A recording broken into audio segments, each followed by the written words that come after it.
पति पत्नी के बीच में मतभेद हुआ। मतभेद होने के बाद आपकी पत्नी मायके जाकर बैठ गई हैं। अब आपने सोचा कि मैं मनाने के लिए जाऊंगा। 2 महीने ऐसे ही गुजर गए, पत्नी वापसी नहीं आई। अब आप मनाने के लिए मायके गए। मायके में जाकर पत्नी ने आपसे साफ तौर पर बोल दिया कि देखो, मैं तुम्हारे घर अब नहीं आऊँगी, ना ही मैं तुम्हें तलाक दूँगी। और आपने भी ज़िद पकड़ी है कि भई मैं अपनी पत्नी को तो लेके आऊँगा, तलाक मैं देने से रहा क्योंकि हमारे बच्चे हैं।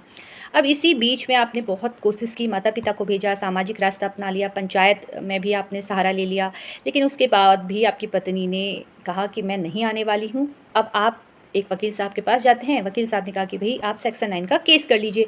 आपने सेक्शन 9 का केस कर दिया। अब सेक्शन 9 का केस करते-करते 2 साल बीत चुके हैं, कोई रिज़ल्ट नहीं निकल रहा है। अब रिज़ल्ट निकलता भी है आपके पक्ष में, तो भी आपकी पत्नी से ये नहीं कहा जा सकता है कि आप अपने पति के पास जाकर रहिए, कोई फ़ायदा नहीं है। सेक्शन 9 का भी, जहाँ पर पत्नी अब आना ही नहीं चाहती है, अब आप क्या करेंगे? थक-हार कर घर में बैठेंगे। अचानक लड़की के घरवाले आपके घर आते हैं, धमकाते हैं, मारपीट करते हैं और आप कुछ नहीं करते हैं। आप ज़्यादा से ज़्यादा एक कंप्लेंट दर्ज कराकर छोड़ आते हैं। अब जब पत्नी कुछ समय के बाद, कुछ सालों के बाद आपके ऊपर झूठा आरोप लगाना शुरू करती है, तो वहीं पर आपकी एक गलती आपके अन्य केसों पर भारी पड़ सकती है। इस पर मैंने एक डिटेल वीडियो बनाकर अपलोड किया है अभी।